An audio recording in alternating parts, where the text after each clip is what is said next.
성경 시편 92편 12절에서 15절을 찾겠습니다.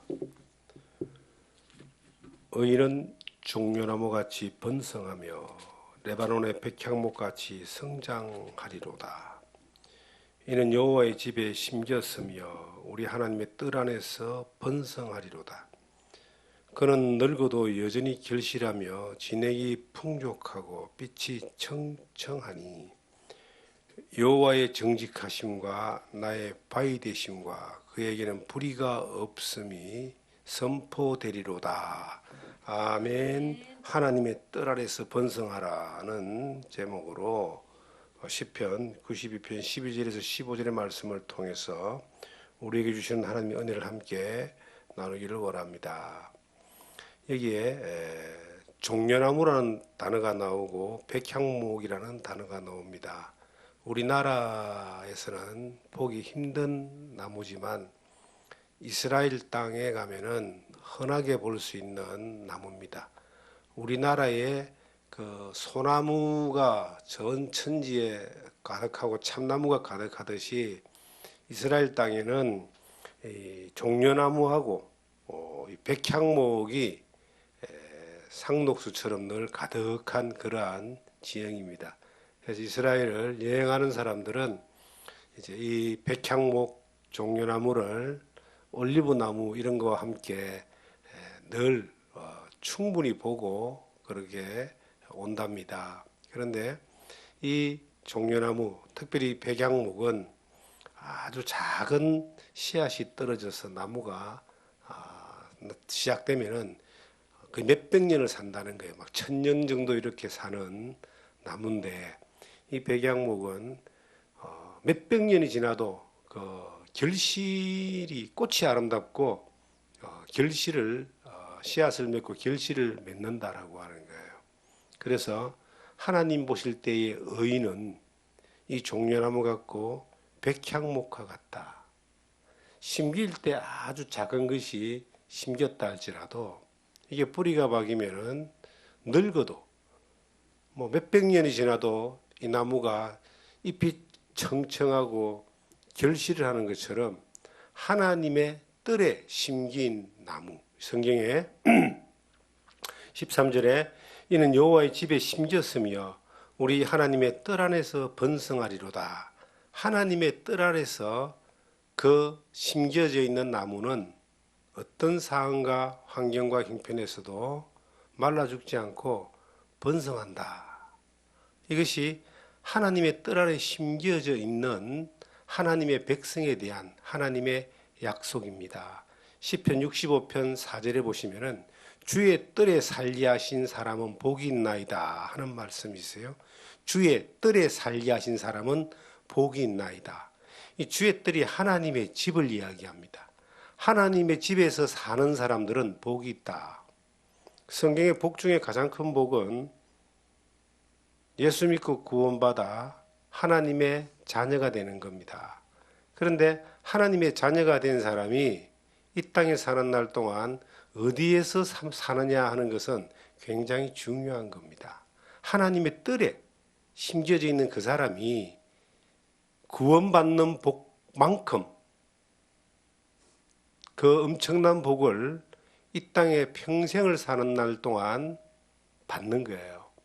이것이 마치 오늘 본문의 말씀처럼 여호와의 뜰에 심겨 있는 이 나무가 레바논의 백향목 같고 종려나무 같아서 아무리 세월이 지나가도 뽑히지 않고 마르지 아니하고 잎이 청청하고 결실을 하는 그러한 나무와 같은 복을 얻게 된다라고 성경은 말하고 있습니다. 하나님의 뜰이 어디입니까? 하나님의 집의 그 마당을 이야기하죠. 하나님의 교회를 이야기합니다. 물론 이 교회는 우리가 지역에 세워져 있는 여러 교파의 여러 교회를 의미하는 것보다는 예수 그리스도를 머리로 한 거듭난 모든 성도들을 하나의 교회로 묶고 있는 그 하나님의 교회를 의미합니다. 어느 나라에, 어느 시대에, 어느 지역에 어떤 모습으로 살든지 간에 그가 예수 그리스도를 통해서 구원받고 하나님의 자녀가 된 사람들은 하나님의 뜰에 거할 수 있는 자격이 있는 사람들입니다. 처음에 그의 심령에 작은 씨앗 하나가 심겼다 할지라도 하나님의 보살핌 가운데 있으면은 이것은 레바논의 백향목과 같이 웅장하고 거대한 뿌리 깊은 나무로 성장해서 어떤 상황에서도 청청하고 결실을 맺을 수 있는 나무가 되는 것입니다. 이 성경에 마태복음 13장을 보시면은 우리가 너무나 잘 아는 말씀이 있습니다. 마태복음 13장 31절을 보시면은 또 비유를 들어 이르시되 천국은 마치 사람이 자기 밭에 갖다 심은 겨자씨 한 날 같으니 이는 모든 씨보다 작은 것이로되 자란 후에는 풀보다 커서 나무가 되며 공중에 새들이 와서 그 가지에 깃들이느니라. 천국이 마치 뭐와 같냐? 여기는 겨자씨 하나를 갖다 그랬습니다. 근데 이것이 너무나 작은 씨앗이지만 이것이 싹이 트고 나무가 되었을 때는 모든 풀보다 크다 이렇게 기록을 하고 있습니다. 천국이란 말은 우리가 가는 천국뿐만 아니라 내 안에 이루어진 천국이 이런 것과 같다는 거예요. 처음에는 작은 씨앗 하나가 딱 떨어지는 거예요. 말씀이 곧 씨앗이고 복음이 곧 씨앗인데 그 씨앗이 딱 떨어지고 난 뒤에 표시가 안 나는데 처음에는 이것이 점점 영양분을 묻고 하나님의 은혜와 성령의 그 은혜와 말씀의 은혜를 먹으면서 점점 자라면은 거대한 나무와 같이 자란다. 마태복음 13장에 예수님은 이것을 겨자씨라고 했습니다. 전 겨자씨를 이스라엘에서 나는 겨자씨를 제가 본 적이 있습니다. 이스라엘 가보진 않았는데 갔다 온 분이 기념품으로 선물로 하나 이렇게 줬는데요. 정말 작더라고요. 쌀알보다 작고 좁쌀보다 조금 비슷한 그러한 크기의 겨자씨였습니다. 이 겨자씨가 심겨져 가지고 적당한 온도와 습도가 맞고 환경이 맞으면은 발화를 하고 떡잎이 나오고 싹이 나오고 잎이 나오고 줄기가 나와가지고 시간이 지나면은 큰 나무가 된다는 거예요. 레바논의 백향목도 이와 똑같습니다. 어디에 이게 씨앗이 떨어져 가지고 처음에는 너무나 작은 건데 이것이 하나님의 뜰 안에서 하나님이 잘 키우고 잘 보호해서 크기 시작하면요. 위로 크는 것만큼 밑으로도 크기 때문에 뿌리가 막 흔들리지 않을 만큼 깊이 박여서요. 가뭄이 와도 태풍이 와도 쓰러지지 않고 세월이 아무리 지나도 그것이 잎이 마르지 않고 진액이 빠지지 않고 계속 청청하고 결실하고 꽃을 피우고 열매를 맺는다는 겁니다. 하나님이 키우시면 하나님의 뜰에 있는 나무는 하나님이 키우십니다. 그 하나님의 뜰이 지금 이 지구상 안에 있는 모든 예수 믿는 사람들, 모든 하나님의 자녀된 사람들이 거하는 그곳이 하나님의 뜰이에요. 이 지구가 하나님의 뜰이에요. 우주가 하나님의 만드신 작품이고 이 지구가 하나님의 뜰입니다. 그 안에 하나님을 믿는 그 마음 안에 믿음 안에 천국이 이루어진 모든 사람들이 거하는 그곳에서 하나님이 그 백향목같이 그 자녀된 사람, 의인들 하나님이 기르시고 가꾸시고 키우시는 거예요. 그래서 신앙생활은 하나님의 뜰 안에 있는 것, 하나님의 그 집안에 있는 것이 너무나 중요한 거예요. 구원받는 복만큼 큰 복이 하나님의 뜰 안에서 하나님이 공급하시고 가꾸시고 지키시고 하나님이 거두시는 그러한 은혜 가운데 살아가는 복입니다. 하나님 우리를 고아와 같이 버려두지 않는다 그랬어요. 이 말은 뭔 말씀이냐면은 하나님의 뜰 안에 심겨져 있는 그 나무들은 하나님이 절대로 하나도 잊어버리지 아니하고 완벽하게 가꾸신다. 그런데 그 하나님의 뜰이 아닌 다른 뜰에 가 있다고 봅시다. 안 가꿉니다. 이 주변에 농사를 짓는 사람들이 많습니다. 특별히 여름에는 여기에 복숭아가 많이 나오고 지금 가을철에는 이제 사과가 생산이 됩니다. 길을 따라 쭉 내려가다 보면은 사과 농장이 여기저기 있고 복숭아 농장이 여기저기 거기 넘어가면은 있습니다. 근데 그리 쭉 내려가 보면요, 정말로 농사가 잘 지어진 그러한 집이 있어요. 열매들이 막 탐스럽고 그 길가에 쭉 있기 때문에 보이거든요. 어떤 곳에서는요, 그냥 그 막 잎사귀도 죽어가는 것 같고 열매들도 형편없는 것들을 보게 됩니다. 이게 무슨 차이인가라고 보면은 농부의 차이예요. 농부가 어떻게 그 농사를 짓느냐에 따라서 그 결실은 차이가 나는 겁니다. 우리 신앙도 마찬가지예요. 농부가 누구냐는 겁니다. 요한복음 15장의 3절 이하에 보시면 나는 포도나무에 저희는 가지라. 제가 내 안에 있고 내가 제 안에 있으면 이 사람은 과실을 많이 맺는다 그랬죠. 그런데 그 과실을 많이 맺는데 그 나무도 중요하지만 그 15장 1절에 보시면 나는 포도나무요. 내 아버지는 농부라는 말씀이 있어요. 내 아버지는 농부라. 하나님이 뜰에 있는 나무만 농부인 하나님이 가지도 치고 가꾸기도 하고 그 끝까지 사랑하시는 끝까지 지키시는 그 손길로 그 나무를 키우고 책임지는 거예요.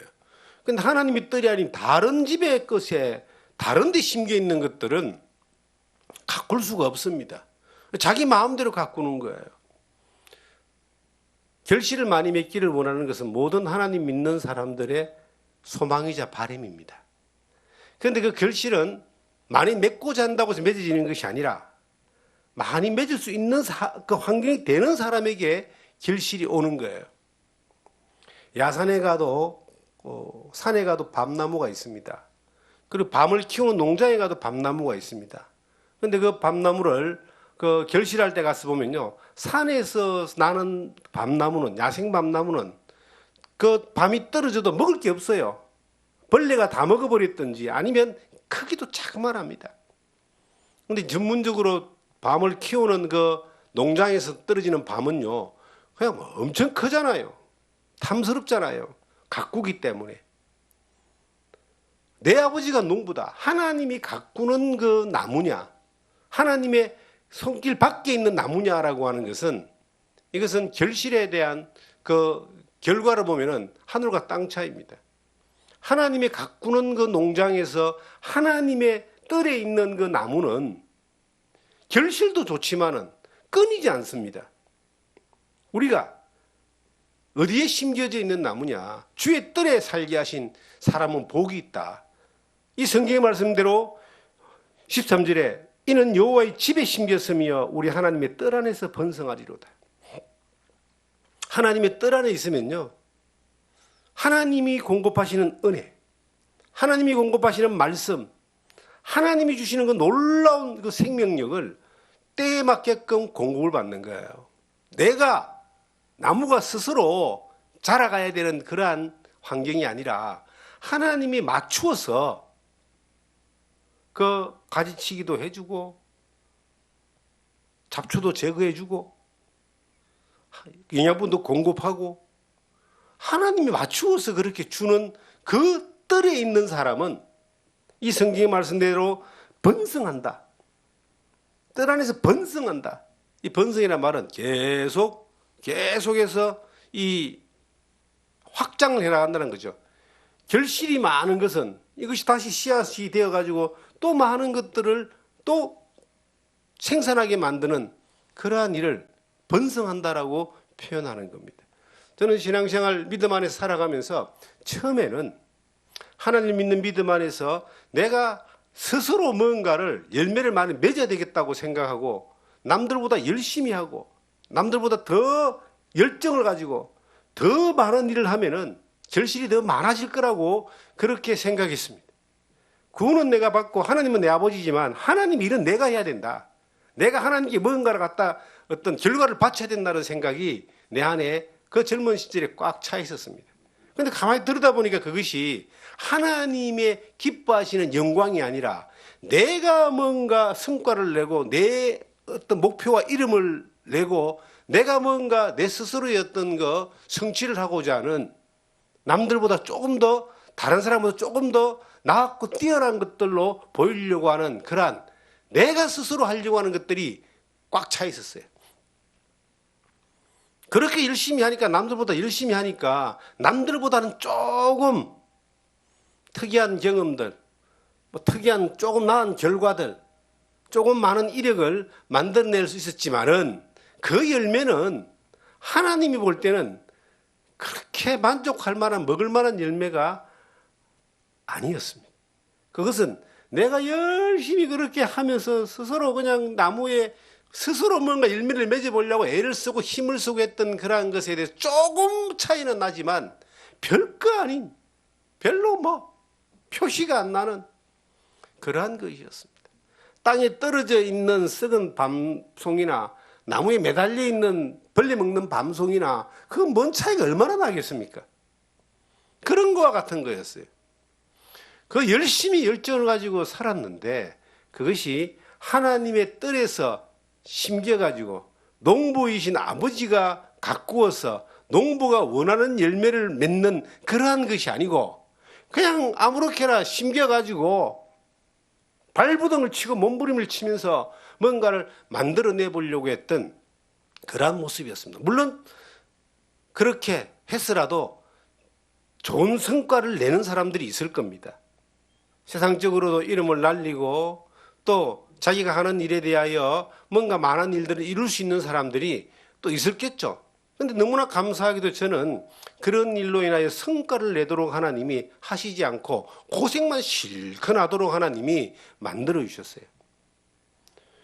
신앙의 어떤 방향에 있어서 하나님을 두려워하고 하나님을 경외하며 하나님의 말씀을 따라가는 그 방향은 늘 가지고 있었기 때문에 이것저것 뭐 타협이 안 되기 때문에 결국은 이제 고생을 참 많이 하고 경험도 많이 했는데 그러고 난 이후에 깨달아진 말씀이 바로 뭐냐면은 자라게 하시는 분은 하나님이시다. 나는 심었고 아브라함은 물 주었으되 오직 자라게 하시는 분은 하나님이시다. 식물 또한 하나님이 자라게 하시고 모든 만물을 하나님이 저 섭리 가운데 운행하시지만 우리의 신앙의 그 삶의 모든 여정도 자라게 하는 분은 하나님이신데 하나님이 농부신데 그 농부의 손에 맡겨야지만이 농부가 원하는 결실을 얻을 수 있다. 하나님은요 농사를 제일 잘 짓는 분이셔요.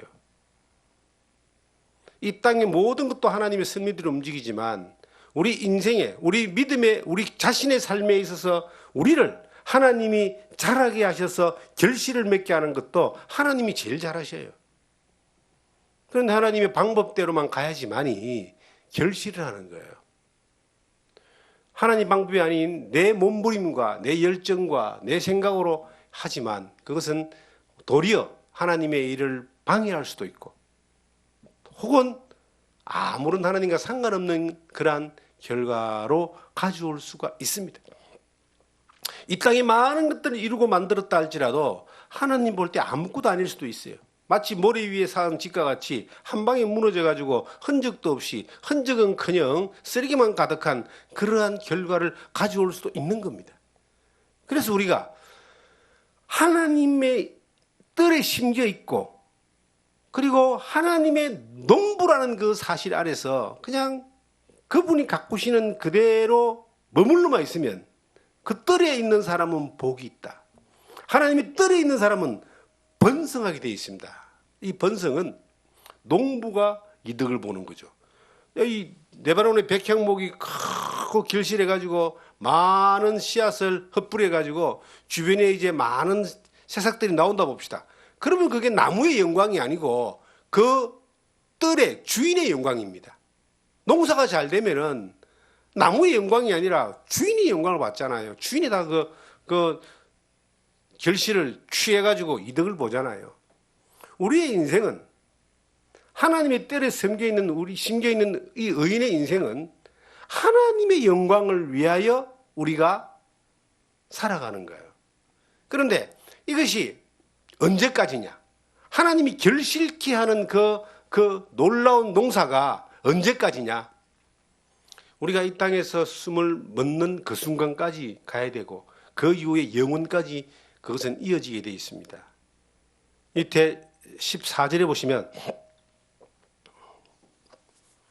그는 늙어도 여전히 결실하며 진액이 풍족하고 빛이 청정하니, 늙어도라는 말에 주목을 해야 해요. 늙어도.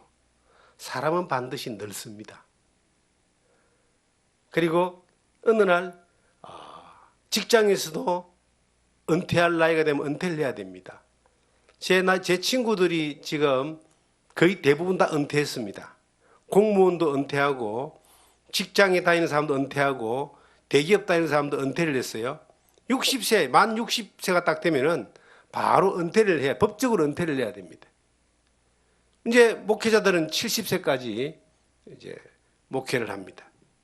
그런데 70세든 80세든 언젠가는 반드시 은퇴하게 되어 있다는 거예요. 우리의 인생도 청년기가 있고 노년기가 있고 황혼기가 있고 어느 날 인생을 은퇴할 날이 오는 거예요. 하나님이 우리의 영혼을 데려가시면은 우리는 이제 이 땅의 모든 수고와 슬픔을 아픔을 벗어던지고 하나님이 영원한 나라에 이제 하나님 품에 안기게 되어 있습니다. 반드시 그날은 오는 거거든요. 그런데 이 성경에는 믿음의 사람에 대해서는 은퇴라는 말을 쓰면 안 되는 거예요. 이 성경에는 늙어도 여전히 결실하며 진액이 풍부하고 빛이 청정하니, 우리의 생명이 멈추는 그 순간까지, 하나님 우리를 데려가는 그 순간까지 레바논의 백향목과 같이 늙었다 할지라도, 늙었다는 말은 세월이 많이 지났다 할지라도, 은퇴 나이가 지났다 할지라도 뭐 이렇게 표현해야 될 겁니다. 여전히 결실하며, 그 청년 때의 그 결실이 늙어도 여전히 하나님의 뜰에 심겨 있는 나무, 하나님이 농부이신 하나님이 가꾸는 그 나무는 나이는 먹었지만 늙어서 비쩍 말라버린 것이 아니라 늙어도 결실할 수 있는 나무로 하나님이 사용하신다. 그리고 진액이 풍족하고 빛이 청정하다. 진액이 풍족하다는 말은 상당히 이 농사를 짓는 사람들은 이해를 합니다. 여기 넘어가면요, 사과밭에 사과나무로 싹 다 베버린 곳이 있습니다. 제가 물어봤어요. 아니, 멀쩡한 사과를 왜 뱁니까?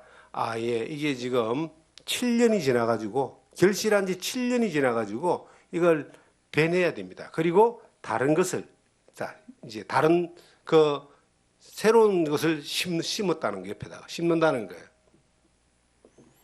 이 사과나무가 한 10년 정도 이상 결실한 나무가 없습니다. 보통 7년 되면 다 베내버립니다. 새로 심는 거예요. 왜 결실을 하니까? 한 3년 만에 결실하잖아요. 한 5년 따먹는 거예요.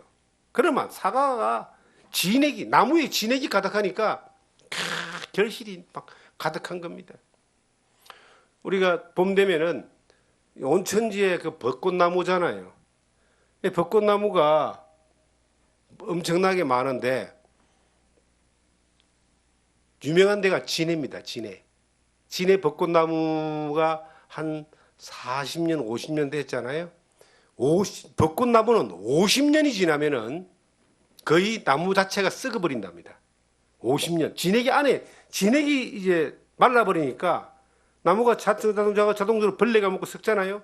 그래서 한 40년 정도 지나면은요, 나무를 다 베냅니다. 그리고 새로운 나무를 또 옆에다 심는 거예요. 나무는 진액이 마르게 되어 있습니다.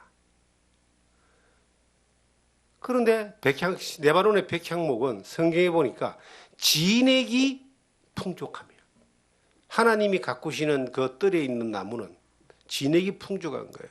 사람도 60 넘어가지고 70대에 가면요, 진액이 말라요. 사람 안에 있는 이 기운이 딸리게 되어 있습니다. 근육도 딸리고, 진액도 딸리고, 골수도 딸리고, 힘도 딸리고. 그래서 나이 90 넘어가지고 제대로 걸어 다니는 사람이 얼마나 있습니까? 왜 지팡이를 의지해야 되고, 왜 걷지도 못하고 그렇게 요양을 누우셔야 됩니까? 진액이 말라보니까 그런 거예요. 그런데 성경에 보니까 이 레바논의 백향목 같이 여호와의 뜰에 머물러 있는 사람들은 진액이 마르지 않는다. 물론 이것은 영적인 것을 이야기합니다.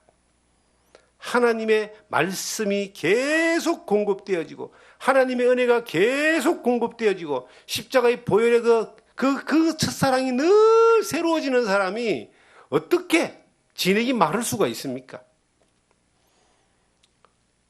제 주변에 은퇴하신 목사님들도 많이 계십니다. 또 은퇴를 앞둔 분들도 계십니다. 저는 그런 생각을 해봅니다. 성도의 삶이 은퇴가 어디 있느냐? 주님이 우리의 영혼을 불러가시면 그때가 은퇴입니다. 목회자가 은퇴가 어디 있습니까? 이 목회가 직업인 사람은 은퇴를 해야 됩니다. 그런데 저는 목회를 직업이라고 생각 안 하거든요. 저는 목회를 사명이라고 생각합니다. 하나님이 부르신 부름에 따라서 거기에 순종하여 응답하여 나온 거고 사명이라고 생각합니다. 이 사명은 언제 끝나느냐 하면은 생명이 끝날 때 끝나는 거예요. 나이가 먹었다고 해서 이제 내가 아이고 이제 좀 쉬어야지, 이제 하지 않아야지, 이제 편하게 살아야지, 일선에서 떠나야지. 그것은 직업적인 개념에서 나온 하나의 보편적인 평가지만, 여호와의 뜰에 심겨 있는 사람은요, 하나님의 말씀이 계속 공급되어지고 하나님의 은혜 가운데 늘 충만하고, 십자가의 그 뜨거운 사랑이 지금도 그 은혜 가운데에서 충만한 사람은요, 나이가 70이 되고 80이 돼도 늘 진액이 풍족한 거예요. 나이 70이 돼가지고 직장을 이제 은퇴하고 난 뒤에 다시 신학을 해가지고 70이 돼서 목사 안수를 받는 사람들이 있습니다. 주변에 몇 분 있습니다.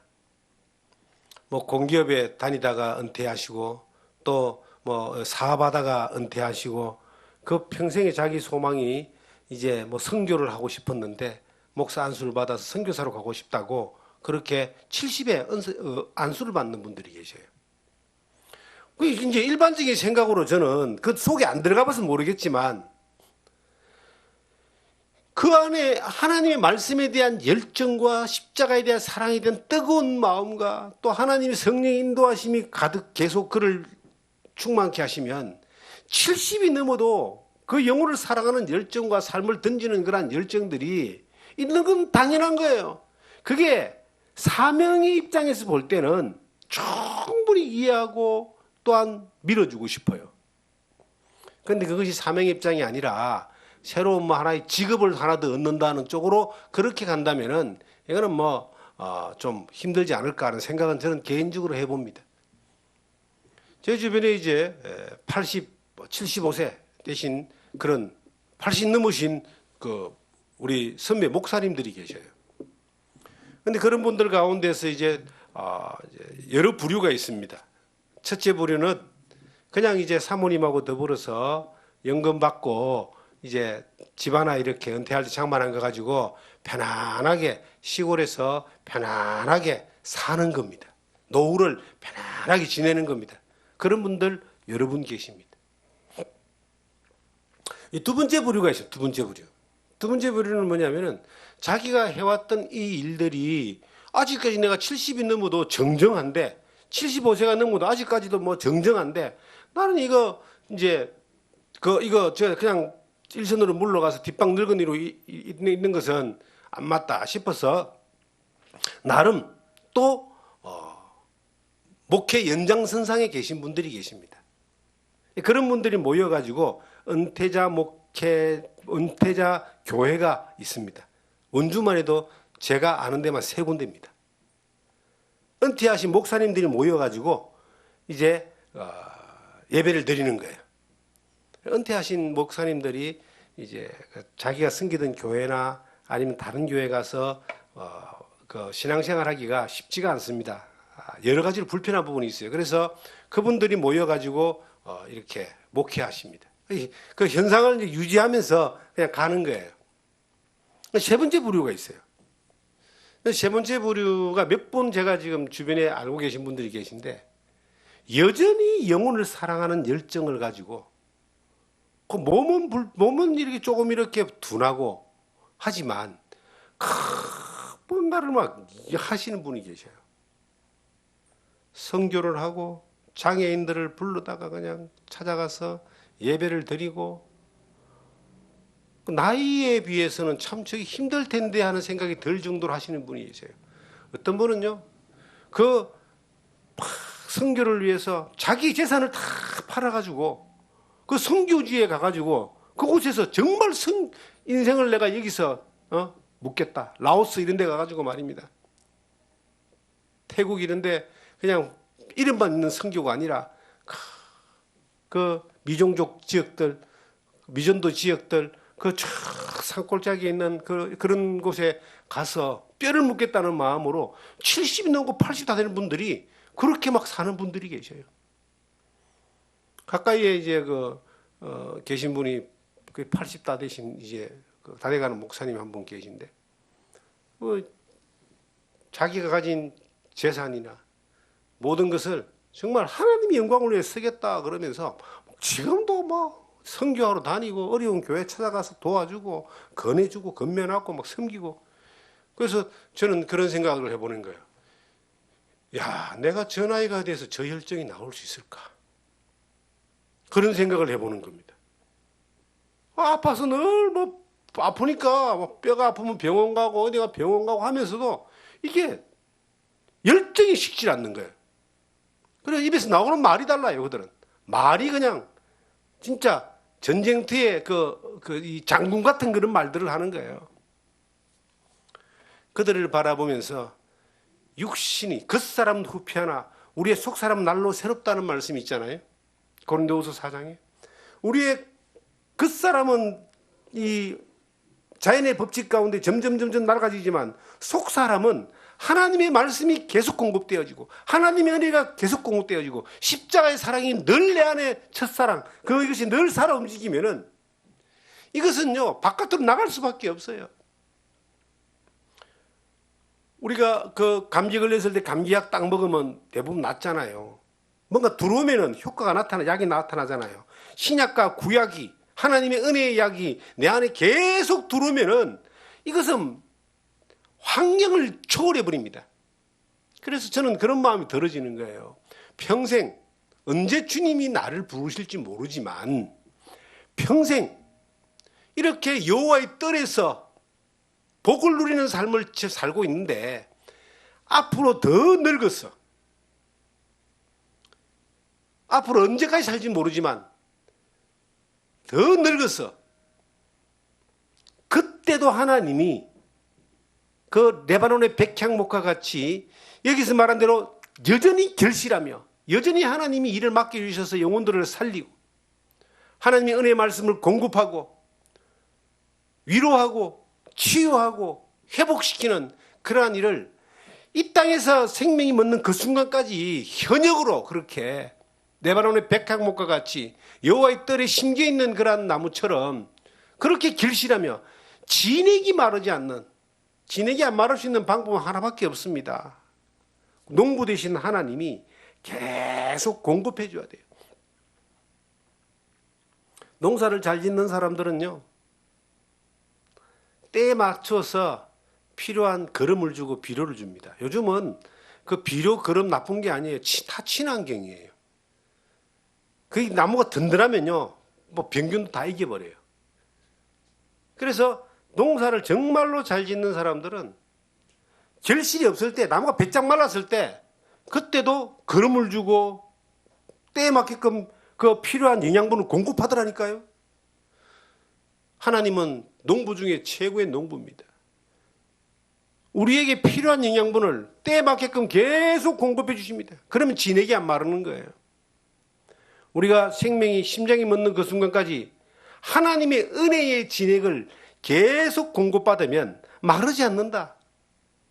풍성하게 잎사귀를 내고 풍성하게 결실하며 잎이 청청하다.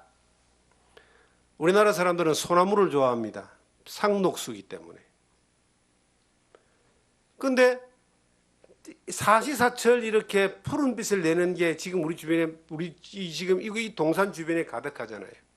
소나무, 그다음에 잣나무, 띄엄띄엄 덤성덤성 참나무가 있지만 참나무는 잎이 다 떨어지지만요. 소나무와 잣나무는 1년 365일 잎이 청청합니다.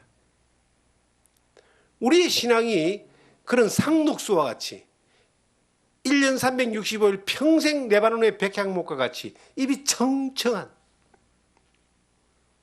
그런 것을 유지하는 하나님의 말씀 안에서 하나님의 은혜 가운데 쓰임받을 수 있는 청청한 나무로 그렇게 쓰임받을 수 있는 비결이 뭘까? 진액이 마르지 않으면 됩니다. 하나님이, 농부이신 하나님이 공급하시는 그 자리에 있으면 됩니다. 하나님이 그 돌보시는 그 자리에서 돌봄을 받으면 되는 거예요. 내가 어떤 결과를 만들기 위해서 애를 쓰는 것이 아니라 하나님의 뜰에 머물러 있으면 되는 겁니다. 어디에 있든지, 어느 시대에 있든지, 어느 환경에 있든지 그 여호와의 뜰에 머물러 있는 사람은 복이 있습니다. 그 복을 하나님은 저에게 주실 줄 믿습니다. 지금까지 그 은혜 가운데 살아왔고 특별한 일이 없는 한 주님 앞에 가는 그날까지 주님이 그렇게 인도하실 줄 저는 믿어요. 의심하지 않아요. 그리고 그 안에서 레바논의 백향목 같은 삶을 사는 거예요. 결실이 풍성하다는 말은 뭡니까? 손대는 일마다 하나님의 영광이 나타나는 그러한 자리에 쓰임받는다는 뜻입니다. 내게 맡겨져 있는 그 환경 가운데 모든 일들의 하나님이 풍성한 결실로 하나님이 만들어 주신다는 거예요. 그렇게 하루하루 살다가 주님 앞에 서면은 그 삶이 얼마나 은혜롭고 얼마나 풍요롭겠습니까? 저는 이 성경 마지막에 15절에 여호와의 정직하심과 나의 바위 되심과 그에게 불의가 없음을 선포되리로다. 선포란 말은 이런 거예요. 제가 조금 전에 그런 이야기를 했잖아요. 하나님이 내 앞으로의 평생도 레바논의 백향목과 같이 주의 뜰에 서 있는 나무처럼 그렇게 해주실 줄 믿습니다. 믿음의 고백이자 선포인 거예요. 저는 어떤 면에서는 선포하고 기도하는 이것이 시간이 오랜 세월 지나서 이것이 이루어지고 그것이 응답되어지고 그것이 멀리 보였던 것이 실질적으로 내 손에 잡히는 것과 같은 그러한 그 결실을 많이 보고 살아왔습니다. 지금도 여기 서 있는 자체도 그렇고요. 앞으로도 그렇게 될 줄 선포하는 거예요. 그런데 성경에 보니까 하나님은 정직하시다. 불의가 없다. 살다 보면 이런 게 있습니다. 억울한 일을 당할 때가 있어요. 믿음 안에 사는데도 하나님 나는 실망시키지 않는데 그 사람들에게 뒤통수를 맞고 함정에 걸리고 그리고 막 그 불의한 일을 당하고 까닭 없는 그러한 핍박도 받고 그런 일이 얼마나 많겠습니까? 그것도 내가 해결하려고 할 필요가 없어요. 보니까 하나님이 해결해 주시더라니까요. 하나님은 성경에 보니까 정직하시다. 불의가 없다. 하나님은 반드시 하나님의 그 뜻 안에서 하나님의 그 계획 가운데 다 해결해 주십니다. 시간이 지나고 나면 다 되더라고요. 급히 될 일이 있고 뒤에 될 일도 있지만은 그 걱정하지 말고 그냥 여호와의 뜰에 탁 심겨가지고 이 성경의 말씀대로 하나님 나의 바위 되신다.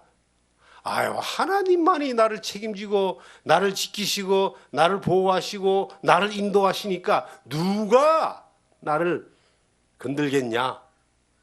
아니, 나에게 좀 이래 까닭 없이 공격을 하고 함정을 파고 넘어뜨리고 했던 사람들, 하나님이 정직하신데, 하나님 불의가 없으신데 내가 갚을 필요 없이 하나님이 다 하실 줄 믿고 바위 대신 하나님 앞에 탁 깊이 붙어 있는 거예요. 그 농부 대신 주님의 뜰에서 그냥 주님 안에 가만히 있는 거예요. 하나님 해결해 주신다니까요. 시간이 지나가니까 해결되더라니까요. 그렇게 해결되어지는 것들을 보면서도 하나님께 감사되어지고 하나님을 더욱더 경외하며 하나님 앞에 주님의 그 품에 안겨서 그 뜰에 심겨서 보호하시는 하나님의 손길을 경험하면서 지금까지 또 살아왔고 여러분도 그렇게 살아가고 앞으로 그렇게 살아가 주시기를 주님의 이름으로 부탁드립니다.